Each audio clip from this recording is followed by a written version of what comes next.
puis l'intégration du pays au contexte international. Procédure d'autorisation de mise sur le marché des produits alimentaires. C'est sur ce thème qu'ont été entretenus les chefs d'entreprise béninois intervenant dans le domaine de l'agroalimentaire. La formation est animée par le directeur des contrôles qualité de l'Agence béninoise de la sécurité sanitaire des aliments ABSSA. Toute production agricole et agroalimentaire, qu'elle soit ou non, pour vertu l'extérieur, exige le respect des prescrits de qualité et de sécurité sanitaire des aliments. Donc, tout ce qu'on produit, tout ce qui va être vendu sur le plan national ou doit être exporté, il faut forcément que ça soit contrôlé et que les critères d'acceptabilité soient respectés. La mise en place d'un système de contrôle de qualité et de certification de nos produits capable d'assurer la mise en place effective d'une approche intégrée fondée sur l'analyse des risques. Parce que tout ce qui se fait en matière de contrôle sanitaire est basé sur l'analyse des risques. Appliqué à l'ensemble de la chaîne alimentaire est impératif pour trois raisons.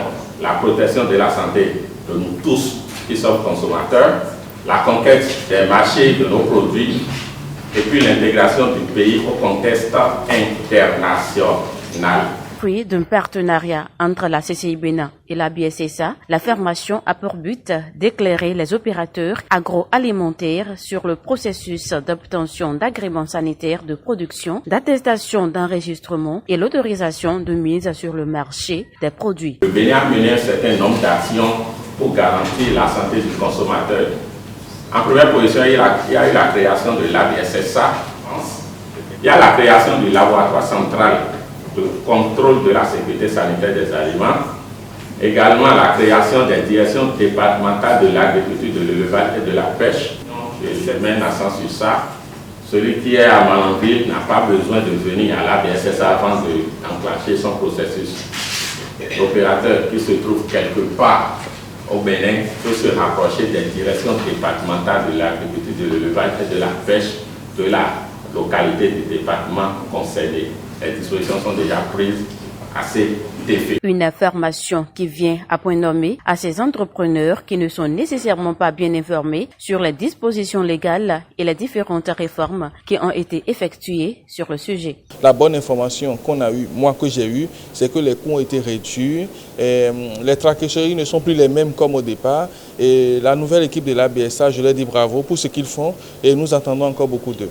Je me disais jusqu'à un passé récent qu'il fallait toujours passer par la DANA. Mais grâce à cette séance, j'ai su que la DANA n'était plus d'actualité, que c'était plutôt la BSSA. Cette séance est vraiment productive et qu'elle me permettra de manière personnelle à savoir quelle procédure suivre pour mettre mes produits sur le marché. La formation a également connu la participation de nombreux chefs d'entreprise par visioconférence. Est-ce qu'il est possible